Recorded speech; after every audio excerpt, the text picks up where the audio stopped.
Halo teman-teman, selamat datang kembali di channel gue. Di video kali ini gue akan membahas salah satu film Jepang lagi yang menurut gue rekomen banget untuk dibahas, khususnya buat kalian spesialis pecinta film Jepang tentunya. Dan film yang gue maksud adalah Tomorrow I Will Date With You Yesterday. Nah, dari judulnya aja udah rumit ya kan? Yuklah, daripada banyak cincong, mending kita langsung lanjut ke pembahasannya.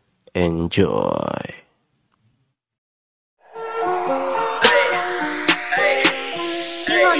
Pagiku cerah, matahari bersinar, ku gendong tas merahku di pundak. Film ini bermula dari seorang laki-laki cupu biasa yang merasakan cinta pada pandangan pertamanya di dalam kereta. Saking cupunya, laki-laki ini tidak memiliki keberanian sedikit pun untuk mendekati wanita tersebut. Dia hanya bisa berharap jika wanita ini bisa lebih lama di dalam kereta. Karena ia berpikir jika seandainya wanita ini turun dari kereta, mereka tidak akan pernah bisa ketemu lagi. Sambil memperhatikan wanita tersebut, laki-laki ini akhirnya membulatkan tekad jika seandainya mereka berdua berhenti di stasiun yang sama, dia akan berbicara kepada wanita tersebut. Oh ya, by the way, nama laki-laki ini adalah Takatoshi, yang nanti kedepannya gue akan panggil dengan nama Taka, biar nggak ribet tentunya. Selagi si Taka membulatkan tekadnya, kereta pun berhenti di sebuah stasiun, dan ketika Taka melihat ke tempat wanita tersebut, ternyata dia sudah turun dari kereta. Taka yang bingung langsung keluar dan mencari wanita tersebut. Benar saja, wanita tadi sedang berjalan untuk berpindah kereta. Tidak pikir panjang, si Taka langsung memanggil wanita tersebut dan dengan polosnya dia meminta sebuah email. Sambil menjelaskan jika dia sedang jatuh cinta pada pandangan pertamanya pada wanita tersebut. Wanita itu hanya diam dan berkata jika dia tidak memiliki sebuah ponsel. Taka yang merasa ditolak awalnya ingin langsung mundur begitu saja. Akan tetapi ketika si Taka mau kembali ke dalam kereta, si wanita ini menjelaskan jika dirinya memang benar-benar tidak memiliki sebuah ponsel. Singkat cerita, mereka berdua akhirnya memutuskan untuk mengobrol di stasiun kereta. Si Taka akhirnya memperkenalkan dirinya dengan benar kepada wanita tersebut. Diketahui nama wanita ini adalah Emi, dan mereka berdua sama-sama berumur 20 tahun. Setelah mereka saling berbincang, tidak lama setelah itu kereta yang Emi tunggu akhirnya tiba. Dan tiba-tiba Emi langsung terdiam dan bergegas untuk pergi. Ketika Emi berjalan untuk masuk ke dalam kereta, Taka langsung bertanya, apakah kita akan bertemu lagi? Emi langsung berbalik sambil menangis. Taka yang kaget bertanya kepada Emi, kenapa ia menangis? Emi hanya menjawab jika ia hanya mengingat sesuatu yang sangat menyedihkan. Dan selain itu, Emi berkata jika besok kita akan bertemu kembali. Singkat cerita, setelah Emi menaiki kereta, Taka pun langsung melanjutkan perjalanannya menuju kampus. Ketika sampai di kampus, Taka menceritakan pertemuannya dengan Emi kepada sahabatnya, sekaligus meminta solusi apa yang harus ia lakukan. Lalu sahabatnya hanya menyarankan untuk menemui Emi besok. Keesokan harinya, Taka mencoba menaiki kereta dengan waktu yang sama seperti kemarin, berharap bisa bertemu lagi dengan Emi. Akan tetapi, Emi tidak berada di kereta tersebut. Mengingat kemarin Emi berkata kita akan bertemu lagi besok, si Taka mengartikannya bahwa mereka akan bertemu di kereta yang sama seperti kemarin. Karena Emi tidak ada, Taka memutuskan untuk pergi ke kebun binatang. Karena dia adalah mahasiswa jurusan seni dan pandai melukis, dia berencana untuk melukis hewan yang ada di kebun binatang. Sebenarnya jika seandainya Emi berada di kereta, niat Taka juga akan mengajak Emi berjalan-jalan ke kebun binatang. Akan tetapi karena Emi tidak ada, akhirnya Taka mengubah rencananya untuk melukis sendiri di sana. Setelah Taka selesai melukis, secara mengejutkan Emi datang dengan cara tiba-tiba sambil memuji lukisan yang Taka buat. Taka yang kebingungan hanya bertanya bagaimana cara Emi mengetahui lokasinya. Emi hanya menjawab jika kemarin ia sudah berjanji bahwa mereka akan bertemu lagi besok. Taka yang tidak puas dengan jawaban Emi masih penasaran, dan Emi dengan santai menjawab jika kemarin Taka berkata bahwa besok akan mengerjakan tugas di kebun binatang. Padahal faktanya, Taka tidak pernah berkata seperti itu. Taka hanya membahas soal kotak harta, itu pun langsung dipotong oleh Emi ketika kereta tiba. Taka yang dejavu campur bingung akhirnya percaya saja dengan perkataan si Emi. Mungkin si Taka berpikir ya sudahlah, yang penting si Emi sudah ada di hadapannya. Dan tidak lama setelah itu, Emi baru menyinggung mengenai kotak harta yang Taka bahas kemarin. Dan Emi meminta Taka untuk mengajaknya ke kotak harta. Singkat cerita, ketika mereka berdua tiba di lokasi yang Taka maksud, ternyata lokasi itu adalah sebuah danau yang sangat indah. Di sini Taka bercerita sedikit tentang masa lalunya. Jadi ketika Taka berumur 5 tahun, Taka hampir mati karena tenggelam di danau tersebut. Ketika Taka pasrah karena berpikir tidak akan ada orang yang menolongnya, secara tiba-tiba ada seorang wanita dewasa yang menyelamatkannya. Lalu Emi juga bercerita ketika ia berumur 5 tahun, ia juga hampir mati karena sebuah ledakan. Akan tetapi ketika itu ada seorang laki-laki dewasa yang menyelamatkannya. Taka pun terkejut karena menurutnya ini adalah sebuah kebetulan yang sangat mirip. Di akhir perbincangan, akhirnya Taka memberanikan diri untuk meminta nomor telepon Emi. Di sini gue garis bawahi jika yang dimaksud nomor telepon itu bukan nomor handphone, akan tetapi nomor telepon rumah. Karena seperti yang di awal video, si Emi ini tidak memiliki handphone. Setelah mereka berdua pulang ke rumah, Taka yang kebingungan harus berbuat apa dengan nomor telepon Emi. Akhirnya dia meminta saran kepada sahabatnya yang memang satu kosan dengannya. Seperti yang sudah gue jelaskan di awal video, si Taka ini memang sangat cupu, ditambah ini adalah kisah cinta pertamanya. Sahabat si Taka menyarankan agar si Taka segera menghubungi si Emi, karena dipaksa akhirnya si Taka menghubungi si Emi. Ketika Emi mengangkat teleponnya, si Taka yang gugup, dia tidak tahu harus berbicara apa. Sampai akhirnya setiap perkataan si Taka diinstruksikan oleh sahabatnya. Singkat cerita, hari pertemuan akhirnya diputuskan. Mereka berdua akan bertemu besok di suatu tempat.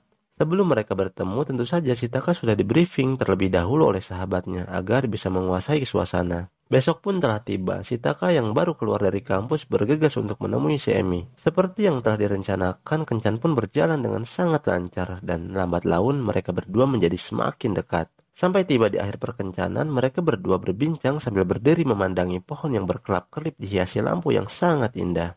Di sini, si Emi sempat berkata jika ia selalu mengawasi si Taka, akan tetapi si Taka tidak pernah menyadarinya. Maka dari itu, ketika Taka berkata, "Aku mencintaimu" dalam pandangan pertama, Emi sangatlah senang. Taka yang merasa diberi lampu hijau akhirnya menyatakan perasaannya sekali lagi kepada Emi. Lalu Emi pun menerimanya sambil menangis. Keesokan harinya, karena mereka berdua sudah resmi berpacaran, akhirnya Taka memutuskan untuk pindah tempat tinggal, karena sebelumnya Taka tinggal di kosan bersama sahabatnya.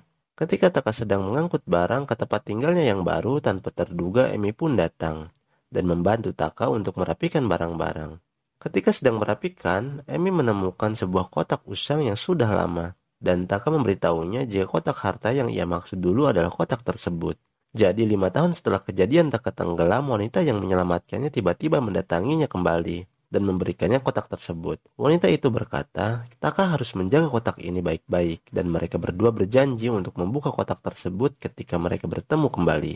Setelah mereka selesai beres-beres, Emi pamit untuk pulang, dan Taka sebagai pacarnya tentu saja mengantarkannya pulang. Oh ya, di sini Emi juga berkata jika dirinya wajib pulang sebelum jam 12 malam karena alasan keluarganya. Di tengah perjalanan, si Taka meminta untuk bergenggaman tangan, dan Emi pun menyetujuinya. Dan ketika mereka mulai bergenggaman tangan, Emi pun kembali menangis. Singkat cerita, Emi sudah sampai di kereta dan tanpa disadari, kata sampai bertemu besok menjadi moto bagi mereka berdua. Esok hari pun tiba, mulai hari ini mereka selalu berkencan setiap hari. Akan tetapi tentu saja si Emi selalu pulang sebelum jam 12 malam. Sampai ketika mereka berdua makan malam, dan ketika itu masakan yang Emi buat rasanya sama persis seperti masakan orang tua Taka. Padahal Emi belum pernah Taka ajak ke rumah orang tuanya. Emi hanya menjawab jika Taka pernah mengatakannya. Ketika Emi berbicara seperti itu, Taka juga baru sadar dengan kejadian di kebun binatang, di mana Emi datang secara tiba-tiba, tapi Emi hanya berkata jika semua itu hanya kebetulan. Hari demi hari pun telah mereka lalui, tentu saja mereka berdua sudah tidak terasa canggung lagi. Sampai di mana mereka berdua mulai berani mantap-mantap sampai larut malam. Setelah mereka melakukan mantap-mantap, Taka yang KO dia sudah terkapar, akan tetapi Emi yang masih fit lagi-lagi dia menangis tanpa sepengetahuan Taka. Waktu pun sudah larut dan waktu untuk Emi pulang sudah tiba. Taka yang terbangun tentu saja langsung bergegas untuk mengantar Emi. Sesudah Emi pulang, Taka pun akhirnya kembali ke rumah. Ketika Taka ingin ganti baju, secara kebetulan Taka melihat buku catatan kecil milik Emi. Yang menurut gue, Emi emang sengaja meninggalkan buku catatan tersebut. Taka yang penasaran akhirnya membaca buku catatan tersebut. Betapa terkejutnya Taka ketika membaca isinya. Jadi di dalam isi catatan tersebut tertulis tentang jadwal kegiatan bersama Taka. Jika mendengar ini, siapapun tidak aneh, tapi tunggu dulu, yang membuat Taka terkejut adalah jadwal kegiatan tersebut ada yang sudah mereka lakukan bersama dan ada yang belum terlaksana. Bukan hanya itu, penulisan tanggalnya juga terbalik dari penulisan biasanya, jadi seperti hitungan mundur. Ya, pokoknya catatannya aneh lah. Di waktu bersamaan, Emi mentelepon Taka menggunakan telepon umum dan berjanji untuk menjelaskan semuanya jam 6 pagi di kelasnya Taka. Di sini Taka juga disuruh Emi untuk membawa kotak harta yang Taka dapatkan dari wanita yang menolongnya dulu. Taka yang bingung dengan semua ini, dia tidak bisa berkata apa-apa. Keesokan harinya, Taka pergi ke kampus. Seperti yang sudah dijanjikan, Taka yang masih bingung perlahan membuka pintu kelasnya. Dan di sana sudah ada Emi yang sedang duduk. Pastinya si Taka makin bertanya-tanya tentang jati diri si Emi sebenarnya. Oke, intinya di sini Emi menjelaskan jika di tempat yang mereka tinggali saat ini ada dunia lain yang berbeda. Dan si Emi ini berasal di dunia tersebut. Yang membedakan dunia si Emi dan dunia si Taka adalah aliran waktunya. Jadi masa depan yang Taka nantikan itu adalah masa lalu yang telah Emi lalui, dan begitu pun sebaliknya. Ya, singkatnya adalah besokmu adalah kemarin bagiku. Di sini diketahui juga jika mereka berdua hanya bisa bertemu 1 bulan dalam 5 tahun sekali. Dan Emi juga berkata jika yang menolong Taka ketika tenggelam di masa lalu adalah Emi di masa depan. Lalu yang menolong Emi di masa lalu adalah Taka di masa depan. Setelah Emi menjelaskan semuanya, tiba saatnya untuk membuka kotak harta yang Taka maksud. Emi yang mengeluarkan kunci di sakunya akhirnya membuka kotak tersebut. Betapa mengejutkan, ternyata isi kotak itu adalah sebuah foto Taka dengan Emi bersama keluarga Taka. Di mana dari sudut pandang Taka, Emi belum pernah diajaknya berkunjung ke keluarganya Taka. Di sini terjawab kenapa masakan Emi mirip sekali dengan masakan ibunya. Lalu alasan kenapa Emi bisa mengetahui lokasi Taka ketika melukis adalah dari buku catatan. Jadi intinya si Emi ini hanya mengikuti isi buku catatan itu. Taka yang sudah mengetahui itu semua hanya bisa terdiam 1000 bahasa. Sekarang perasaannya bukan hanya bingung akan tetapi juga campur aduk. Singkat cerita, akhirnya mereka berdua memutuskan untuk jalan-jalan. Di setiap detik si Taka terus memikirkan hal tersebut. Sampai di mana si Taka menyimpulkan jika semua yang Emi lakukan hanyalah sebuah sandiwara yang hanya mengikuti sebuah catatan. Pertengkaran kecil pun terjadi. Dengan hasilnya si Taka pergi meninggalkan si Emi. Taka yang bingung memikirkan apa yang harus ia lakukan. Di sisi lain dia tidak tega mencapakan si Emi, dan di sisi lainnya si Taka juga masih belum bisa menerima kenyataan semua ini. Sambil terus berpikir, terbesit di pikiran si Taka tentang momen ketika Emi menangis secara tiba-tiba. Di sini si Taka baru sadar alasan Emi menangis yang sebenarnya. Jadi gue mau perjelas karena garis waktu mereka berlawanan. Jadi apa yang pertama bagi si Taka adalah hal terakhir bagi si Emi. Ketika di stasiun pertama kali si Taka bertemu si Emi, alasan Emi menangis adalah karena itu adalah pertemuan terakhir antara Emi dan Taka. Begitupun momen berpegangan tangan, mantap-mantap, dan lain sebagainya. Emi menangis karena semua itu tidak akan pernah ia lakukan kembali selamanya. Taka yang baru sadar dengan semua itu akhirnya berlari ke rumah untuk mentelepon si Emi. Di sini Taka meminta maaf atas kejadian yang terjadi di sore hari. Setelah kejadian itu, keesokan harinya mereka menjalani hari lebih bahagia dari sebelumnya.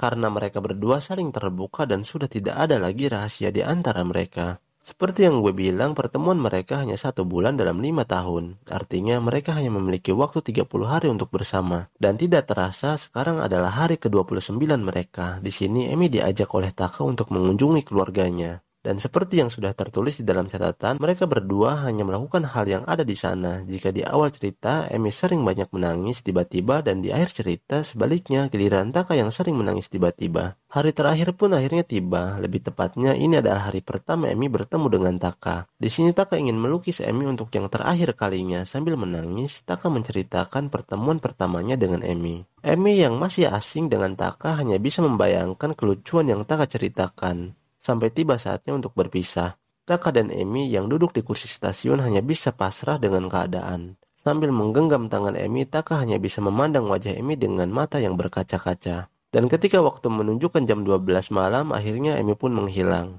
Oke, jadi gue mau jelasin bagaimana cara Emi bertemu dengan Taka. Jadi ketika Emi SMA, tepatnya ketika ia berusia 15 tahun, ada seorang laki-laki yang datang mengunjungi Emi di sekolah. Yap, laki-laki tersebut adalah Taka yang berusia 25 tahun. Dan sebetulnya di sini juga si Emi sudah jatuh cinta pada si Taka pada pandangan pertama. Sebelum si Taka pergi, dia memberikan buku catatan kepada Emi. Dan Emi yang memang sudah membulatkan tekadnya berniat untuk menunggu 5 tahun yang akan datang agar bisa bertemu dengan Taka yang berusia 20 tahun. Cerita pun terus berputar dan terulang-ulang sampai akhirnya di mana ada satu momen yang sangat langka. Ketika itu garis waktu antara Taka dan Emi bisa berjalan beriringan. Dan akhirnya mereka bisa bersama tanpa saling berpapasan, lalu cerita pun selesai. Oke teman-teman, menurut kalian bagaimana nih tentang film yang satu ini? Apa bikin pala kalian puyeng? Jangankan kalian, gue aja yang nonton film ini berkali-kali masih agak puyeng buat mahamin alurnya. Ya intinya begitulah endingnya. Jika ada rekomendasi film yang bagus untuk direview, silahkan kalian bergibah rialah di kolom komentar. Gue Vanhuri Channel, sampai ketemu di next video. Bye.